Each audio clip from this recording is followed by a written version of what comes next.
دا یم چې موږ قبایلو یوه نامه دی، یو عزت دی، یو پوزیشن دی،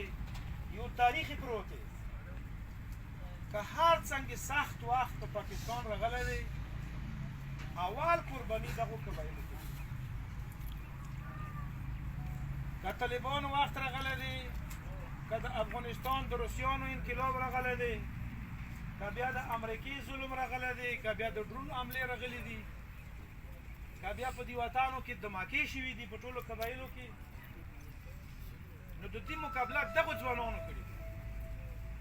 چې دا کوم تمول لري او خسادار او نن ورته پولیس لري. دوی سره چې کومې وعدې حکومت کړي دي، اجمل وزیر کړي دي، یا وزیر اعلی کړي دي، یا وزیر داخله کړي دي، یا د مقبول کمانډر کړي دي، دا خلک بالکل په حق روان دي او موږ مرګلتیا کوو به حیثیت قبایل، به حیثیت قوم علی شیرزای. زه د پاکستان زنده‌باد مومنټ چې هغه یو منلی شوی تنظیم دی چې هغه د دې قوم او د دې ملک او د دې ادارو او د دې قوم ورورولي، اخوت او نسګرات لپاره جوړ شوی یو تنظیم دی.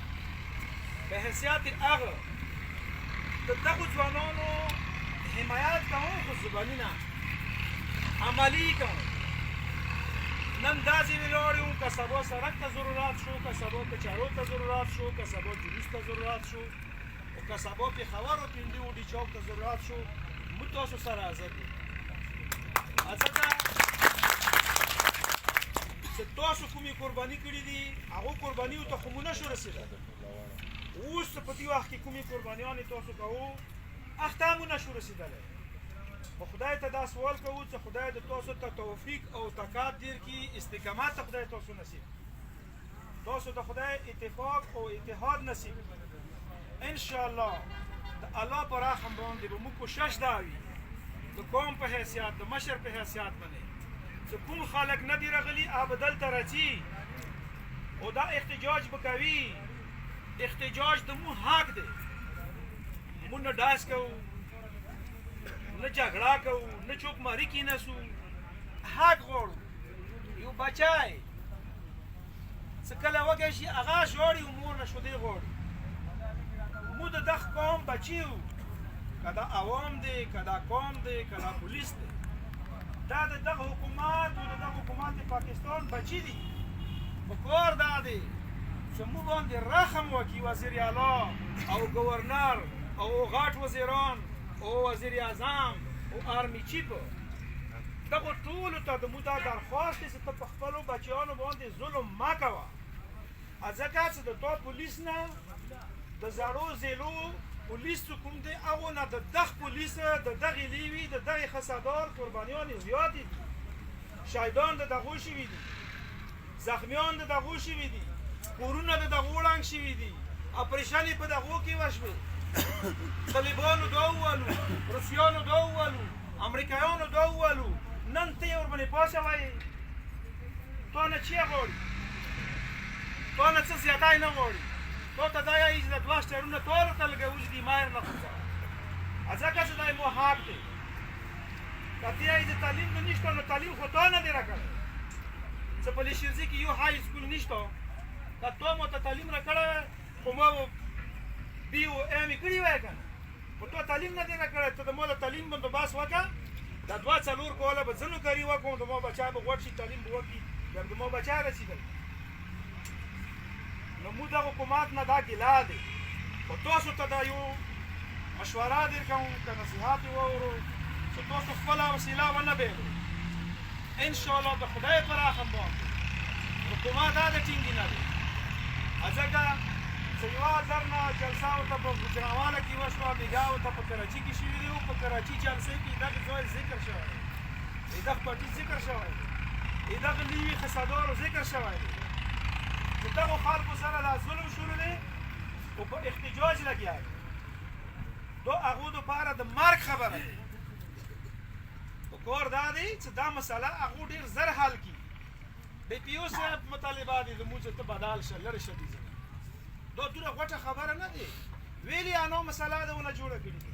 ویلې د ضد مسله ده ونه جوړه کړې ده پروموشن د شوی دی بنا د جوړه دی خو لاړ شه که نه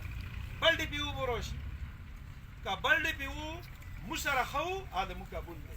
که بیا تا غوندې کې وو هغه ما نه دی قبول ځکه موږ خو ډي پي او نه یا آی جي نه زیاتی شی نه غواړو خپل حقونه غواړو او خپل حق د مو حق دی نو دا د مو بچي دا د مو ورونه دا د مو مشران دا ما جینګوه خدای ته وکسه وکړو ما ته خدای ته وکسه ډي پي او ته په خپلې لارې باندې لاړ شه او که ګورنر په لاس کې دا شی وي یا د کور کمانډر په لاس کې وي یا د کوم جرنیل په لاس کې وي یا د وزیر اعظم په لاس کې وي تا ته څه تکلیف دی تنخوا خو داسې ورکوي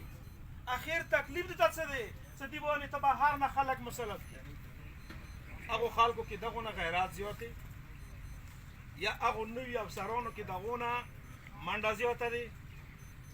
یا هغو نوي خلکو کې دغونه عقل کم دی هر شی فرا دی خو که خامخا یو داسې ایس ایچ او یا داسې ډي ایس پي وي هغه په لیکلي کې لږ کمزوری وي نو محرران شته که نه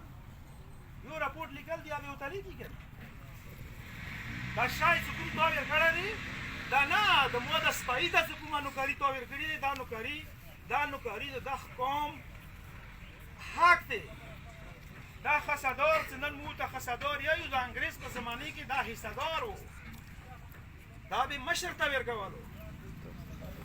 دا حصهدار و وروسته ونه خسدار خو که دا لیوي دی او که دا خسدار دی د دې قرباني په ټول پاکستان کې پولیس نه رینجر نه هر چا نه زیات دي